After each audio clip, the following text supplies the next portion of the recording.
The indigenous peoples of America survived in very dangerous conditions. None of us would have lasted even a couple of weeks. But how did they do it?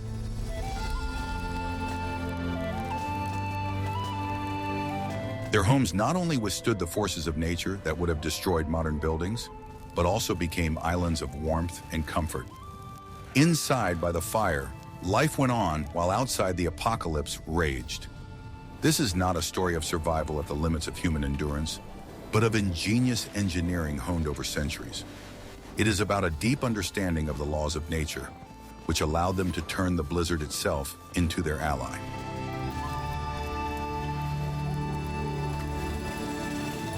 Watch the video to the end, and you will learn how the simple design of the tipi used the fury of the winter wind to heat the dwelling, and what secret element turned it into the perfect climate control system. What if I told you that a tipi is not just a tent, but a living, breathing organism? We are used to thinking of a house as a static box that passively protects us from the elements. But the philosophy of Native Americans was completely different. Their dwelling was an active partner that interacted with the wind, snow, and cold. The tipi did not fight the elements, but used their energy to its advantage.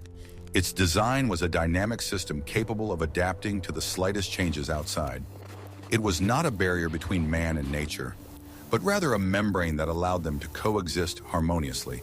The key element of this system was breathing. Air constantly circulated through specially placed openings at the top and bottom of the tipi. This process, similar to the work of the lungs, provided draft for the fire and removed smoke. Outside, the wind intensified this draft, helping the tipi to breathe more deeply and efficiently. Thus, the stronger the blizzard raged, the better the internal hearth worked.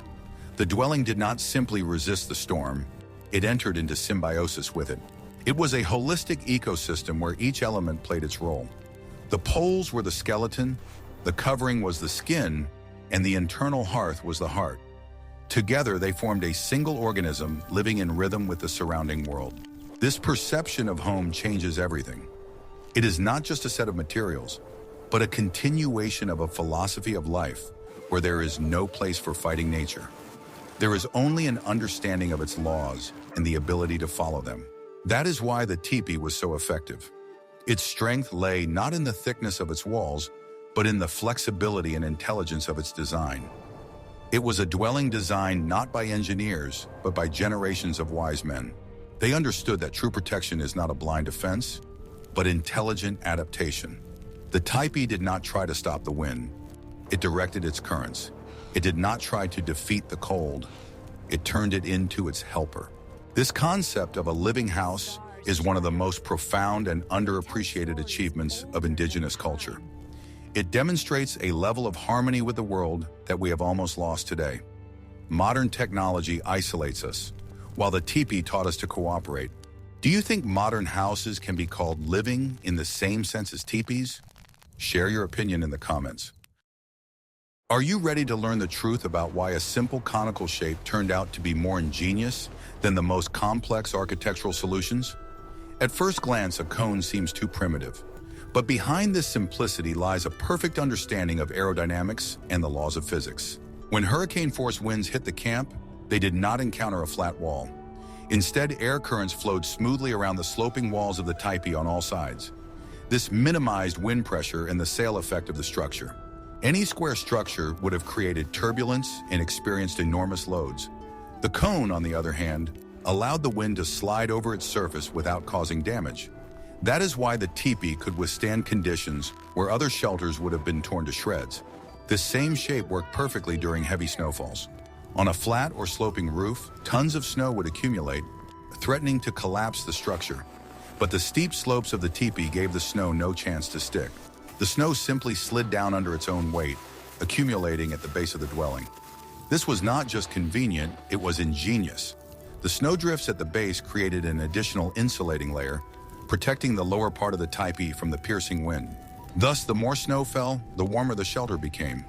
The element that was supposed to destroy instead strengthened and insulated the dwelling. This was another example of how the design of the tipi turned a threat into an advantage. The entire structure was based on long poles tied together at the top. This system was not rigid. It had a certain flexibility. Under gusts of wind, the poles could bend slightly, absorbing the load, and then return to their original position. Most teepees were not perfect cones. They were slightly tilted backward. This made the rear, steeper wall even more resistant to prevailing winds. And the front, more sloping part created additional space above the entrance and hearth. Every detail of this shape was the result of centuries of observation and experimentation. Nothing was accidental or superfluous. It was a triumph of functionality over decorativeness, pure engineering of nature. It was this perfect shape that was the first and foremost secret to survival in the harsh winter conditions. It ensured structural integrity and turned the fury of the elements into passive protection.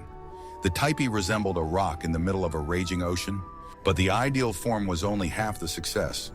Ready to find out what secret inner layer turned the teepee from a simple shelter into a cozy home, even when a blizzard raged outside? I will reveal the most closely guarded secret of Native American dwellings, one that is not written about in textbooks. Most people think that a teepee is just skins stretched over a frame. But this is a gross misconception that ignores a key element of the entire system: the inner screen lining. This screen, known to the Lakota as ozan, was a wide strip of treated skins or canvas. It was attached to poles at human height. It ran along the entire inner perimeter of the dwelling, not reaching the top or the floor. At first glance, it may seem like a simple decoration or protection from dripping water. But in fact, the ozan was the heart of the teepee's climate control system. It performed several critical functions at once, transforming the shelter into a comfortable space. First, it created an air gap between the outer wall and the interior living space. Cold air that seeped under the outer edge of the covering did not reach the people inside. Instead, it rushed upward through this gap between the two layers of skins. This flow of cold air, rising to the top of the teepee, created a powerful draft for the hearth. It literally pushed the smoke out through the smoke vents. As a result, it was possible to sit by an open fire inside the teepee without the risk of suffocating from the smoke. It was an ingenious chimney effect built into the very structure of the dwelling. The smoke did not mix with the air in the room, but rose straight up. The ozon created an invisible wall separating the flows of clean and smoky air. Secondly, the inner screen served as an excellent insulator. The air gap between the two layers of skins significantly reduced heat loss. It worked on the same principle as modern double-glazed windows. In addition, the smooth inner surface of the screen reflected heat from the fire back into the living space. This created a feeling of comfort and even heat. People were warmed not only by the direct radiation of the fire, but also by the reflected heat from all sides. Ozon also solved the problem of condensation. In any dwelling in cold weather, moisture from people's breath condenses on cold walls. In the teepee, all the moisture settled on the outer shell and then flowed down it without getting inside thanks to the inner screen. Thus, this seemingly simple element was a real technological breakthrough. It provided ventilation, insulation, heat reflection, and humidity control. Without the ozon, life in a teepee in winter would have been impossible. What I am about to show you will completely change your perception of campfires. At the center of each teepee was a hearth, a source of heat, light, and life. But it was not just a campfire, but a carefully designed and controlled system that obeyed its own laws. Unlike the large, bright fires we are used to seeing, the hearth in a teepee was surprisingly small. It was usually dug out as a shallow pit, no more than half a meter in diameter. Size was crucial to efficiency. A small hearth required much less firewood. In winter conditions, when fuel was a precious resource, this was critically important. Every branch was used to its maximum benefit. The design of the fire was also special. The wood was often stacked vertically in the form of a small hut. This type of flame burned evenly, produced less smoke, and allowed the intensity of the fire to be easily regulated by adding logs one at a time. The location of the hearth in the very center was ideal from a thermal engineering point of view. The heat from the fire spread evenly in all directions, heating the entire interior space. There were no cold corners or overheated areas. The main control element of this system was the smoke valves, 2 wings at the top of the teepee. Long poles were tied to their ends, reaching down to the ground. These poles were used to regulate the smoke opening. The inhabitants of the teepee constantly controlled these valves, just as a captain controls the sails. They could be turned depending on the direction of the wind to create optimal draft. In calm weather, they were opened wider, and in a hurricane, they were almost completely closed on the windward side. But how do you keep the fire going when all the firewood is covered with snow? In the next chapter, you will learn about ingenious methods of fuel harvesting that made it possible to survive any winter. Winter survival on the plains was a strategic task, and fuel harvesting played a key role in it. Preparations for the cold weather began long before the first snowfall. Autumn was a time of intensive firewood gathering. Families gathered any dry wood they could find. Preference was given to hardwoods such as poplar or willow, which grew along rivers. These woods burned slowly and gave off a lot of heat. The collected firewood was not left outside.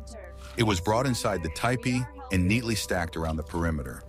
The firewood was stored in the space between the outer covering and the inner screen, where it remained dry and was always at hand. This fuel supply was a vital insurance policy. When a blizzard swept through the area for several days, the family could keep the fire going without going outside. This ensured complete autonomy during the storm. But trees were rare in the vast expanses of the Great Plains. Therefore, the main and most reliable source of fuel was dried bison dung. It was the real gold of the plains, without which life in winter would have been impossible. During the summer and fall, women gathered this valuable resource. Dried in the sun, it became hard and light. It burned very slowly, with almost no smoke, and gave off an even, strong heat, ideal for heating a teepee. Supplies of this fuel were also stored inside or near the dwelling, protected from the snow. Its efficiency was so high that many travelers of the time noted its advantage over firewood. It produced less soot and did not spark. Rational use of fuel was the basis of everything. The fire never burned unnecessarily. At night, it was reduced to smoldering coals, which maintained the heat until morning and allowed the flame to be quickly rekindled with the first rays of the sun. People understood the value of every log and every cake of bread. It was not just fuel, but concentrated energy from the sun and the earth. They treated it with respect and care. Thus, the fuel problem was solved through foresight, planning, and the use of all available resources. The inhabitants of the plains did not wait for winter to take them by surprise. They prepared for it in advance, creating reserves that guaranteed warmth and life. What if I told you that the main secret of the teepee's stability was not in the poles, but underground? Even the most aerodynamic shape would be useless if the dwelling were not securely anchored to the ground. Indigenous peoples developed a simple but extremely effective anchoring system. The bottom edge of the skin covering did not simply lie on the ground. Loops were made around its entire perimeter, through which wooden stakes were driven into the ground. These stakes held the covering firmly in place, giving the wind no chance to get under it. The stakes were driven in at an angle, which significantly increased their holding power. It was very difficult to pull out such a stake. As a result, the covering was tightly stretched and pressed firmly to the ground, forming a sealed connection. If the ground was too frozen or rocky for stakes, another method was used. Large, heavy stones were placed around the perimeter of the teepee. Their weight pressed the edge of the covering to the ground, performing the same function as the stakes. This fastening system was flexible and adaptable to any conditions. Long stakes were used on soft soil and stones on hard soil. The main principle remained the same. Do not leave a single gap at the bottom for the wind to get in. But the most ingenious technique was to use the elements themselves to strengthen the dwelling. As soon as it began to snow, people went outside and began to shovel snow onto the base of the teepee. A thick snowbank grew up around the dwelling. This wall not only served as an additional anchor, but was also an excellent insulator. It completely blocked any drafts that could seep under the roof. The stronger the blizzard, the higher and stronger this protective barrier became. Snow, which for many was a symbol of danger, became a building material here. It sealed the dwelling from below, making it completely windproof. This was another example of how a threat was turned into an advantage. Inside the dwelling, this created a feeling of complete safety and comfort. Even when the wind howled outside, it was completely quiet and windless on the floor. You could sit quietly on the floor without fear of cold drafts. The entire structure, from top to bottom, worked as a single unit. The flexible frame dampened gusts of wind, and the secure attachment to the ground prevented it from moving. It was the perfect balance between flexibility and strength. But even the most durable dwelling is useless without the proper organization of the interior space. In the next chapter, you will learn how life inside a teepee helped people survive the harshest frosts. The floor of a teepee was never bare earth. For the inhabitants of the plains, this was as unthinkable as sleeping on bare concrete for us. Creating a warm and dry floor was one of the most important elements of preparing for winter. The entire surface of the ground inside the dwelling was covered with a thick layer of dry grass or branches. This layer created an air cushion that blocked the cold coming from the frozen ground. It was a simple but very effective insulating material. Bison hides were laid on top of this plant substrate. These huge, thick hides with dense fur served as the perfect carpet. They were soft, warm, and durable. The result was a multi-layered floor that provided reliable protection from the cold. It was possible to sit or lie directly on the floor without feeling the cold coming from the ground. This turned the entire interior space into a comfortable living area. Sleeping areas were organized with particular care. Additional layers of fur were laid on top of the common carpet of skins. This created soft and very warm beds. Bison skins were also used as blankets. They were so warm that they allowed you to sleep comfortably even in the most severe frosts, when the fire in the hearth was almost extinguished. A person found themselves in a cocoon of fur, completely protected from the cold. Comfort was achieved through layering and the use of natural materials. Dry grass, hides, and furs all created a warm and healthy living environment. It was a simple but very effective system of insulation. During the long winter months, especially during blizzards, family life was centered around the central hearth. The interior of the teepee was not just a dwelling, but a small universe living by its own laws. Everyone knew their place and their role. The space inside was clearly divided into zones. The place opposite the entrance was considered the most honorable and was reserved for the head of the family. The rest of the household members sat on either side according to their status. Winter was not a period of idleness. It was a time for crafts and preparation for the coming season. Men repaired weapons, made new arrows and carved wood. Women processed hides, sewed clothes and moccasins, and embroidered them with patterns. They prepared food, tended the fire, and kept the house tidy. Constant activity filled the house with life. Food was prepared right on the central hearth. It was cooked in cauldrons or roasted over coals. The aromas of the food being prepared mixed with the smell of smoke and created a unique atmosphere of home comfort. In addition to physical work, winter was a time for spiritual life. Long evenings by the fire were devoted to storytelling. The elders passed on the myths, legends, and history of their people to the young. These stories were not just entertainment. They were the main way of teaching, passing on knowledge and moral values. Listening to them, young people absorbed the wisdom of generations. In addition, joint activities in close proximity strengthened family ties. People spent a lot of time together, communicating, working, and relaxing. This created a strong sense of unity and mutual support.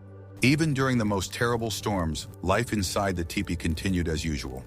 It was filled with work, communication, and tranquility.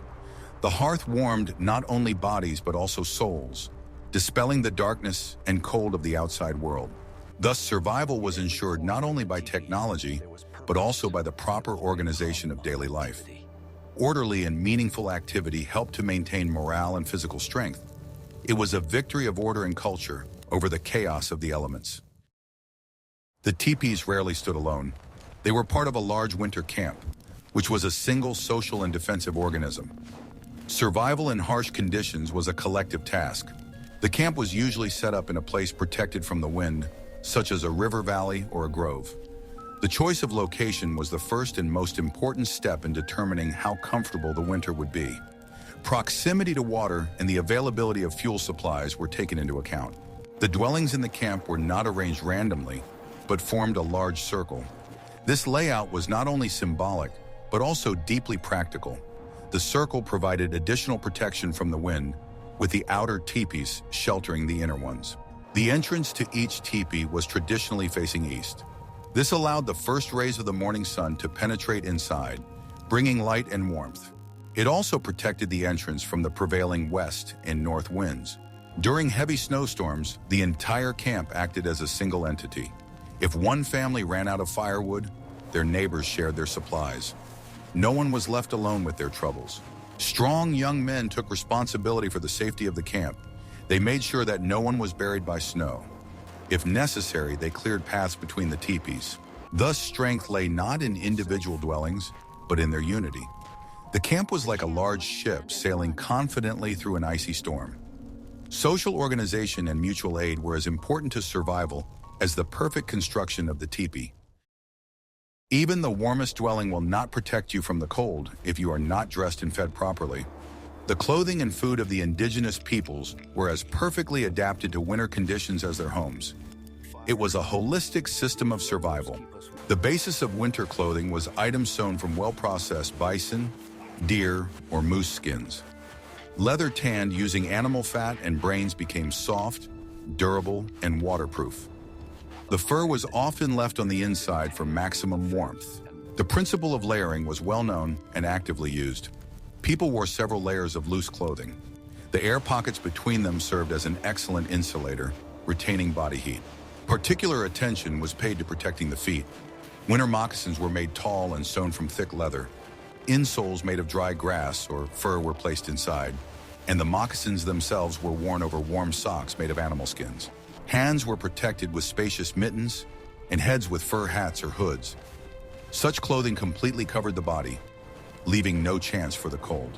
It was light, did not restrict movement, and allowed any work to be done in the cold. Nutrition played an equally important role. To withstand the cold, the body had to generate a lot of heat, and this required high-calorie food. The winter diet was rich in fats and proteins. The main winter food was pemmican. This was a concentrate of dried and ground bison meat mixed with melted fat and sometimes dried berries. It was incredibly nutritious and could be stored for years. A small piece of pemmican could sustain a person for many hours. It was the ideal food for harsh conditions, light, compact, and requiring no preparation. It was always kept on hand in case of an emergency. In addition to pemmican, dried and smoked meat was also consumed. Hot soups and stews made from meat with added roots also helped to warm up and restore strength. Drinking plenty of hot herbal teas prevented dehydration. This system, consisting of proper clothing and proper nutrition, allowed a person to generate and retain their own heat. Combined with the ingenious design of the teepee, this provided a complete guarantee of survival in the most extreme conditions. It was a victory of knowledge and foresight over the blind force of nature. We can see that the survival of Native Americans in harsh winter blizzards was not a miracle, but the result of deep knowledge and centuries-old wisdom. The teepee is not just a primitive tent, but a perfect climatic system where each element is well thought out and performs its function. The ingenious shape, double walls, controllable smoke vents, and secure attachment to the ground created an island of safety in the middle of an icy hell. This engineering concept was complemented by the proper organization of daily life, the prudent stockpiling of resources, and the strength of the social community. It was a holistic system in which technology, culture, and a deep understanding of nature were inextricably linked. They did not fight winter but lived in harmony with it, using its own laws for their own benefit. The history of the teepee is an impressive lesson that the most effective solutions are often the simplest and most elegant. It is a reminder that true wealth lies not in the accumulation of things, but in the depth of knowledge about the world in which you live. Please suggest topics for future videos that you would like to see on our channel in the comments. And don't forget to subscribe so you don't miss out on new research into the wisdom of ancient peoples.